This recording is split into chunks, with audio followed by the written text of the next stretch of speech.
4.2, we have 3 new rules, fairly basic rules: conjunction, simplification, the flip side of one another.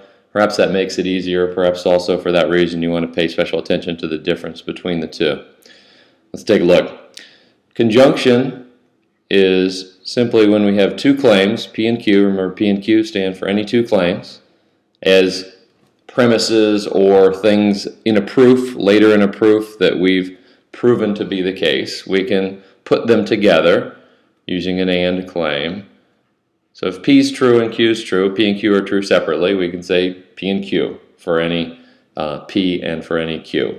Basic, clear, valid, logical inference. You can check this and all the rules with direct or indirect truth table to make sure, but probably it's quite intuitive. These are meant to be pretty clear, basic, valid inferences. Simplification and addition are both rules that make an inference from a single line or single claim of a proof. Simplification, we start out with an AND claim, let's say P and Q, and we simplify, technically speaking, to the first of the two conjuncts, P.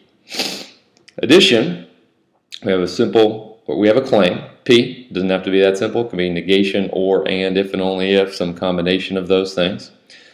And from this, we say P or Q. All right, this works only because we have inclusive or in our definitions. Or means at least one of two things is true. So if we have the first one true in an or expression, the expression is true regardless of the truth value of the second one, Q, as we have here. Okay, just a couple quick examples. You should definitely use the book to see what is and is not an example of these rules. The exercises help you do that, and so on and so forth.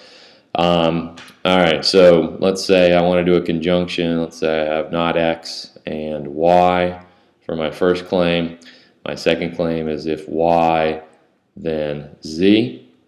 By the conjunction rule, I can put these two together with an AND. That requires then parentheses to make clear that indeed in my conclusion I have an AND claim. That's the main operator right there. And I just copy them down. In words, if I have not X and Y, and I also have as true that if Y then Z, then it's got to be true that not X and Y and if Y then Z. Simplification, let's say I have A or not B and C. Then the same kind of idea, I could simplify to either, but technically by rule I simplify to the first conjunct, the first part of the AND. It would go like that. Addition, let's say I have A, let's make it not A. Okay. P can be a negation, so can Q, anything else. So I want to use addition. I say not A, or, and then I can choose, and you want to choose something that helps you continue in a proof is the ultimate idea here. So let's say I had somewhere in the proof this expression would help me to move not A or if B, then not C. Then that would be a case of addition. Sometimes I like to write these separately. We could write conjunction as, let's say we have something, circle, another claim, box.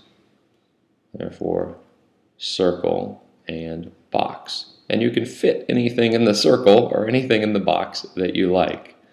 If I have an AND claim and I circle the first conjunct and make a box around the second, I can simplify to that first conjunct, whatever it is, whatever I want to fit in there.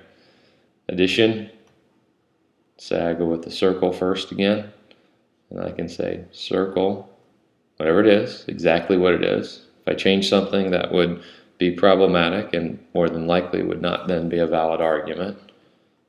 Or box, and I can put in there whatever I like.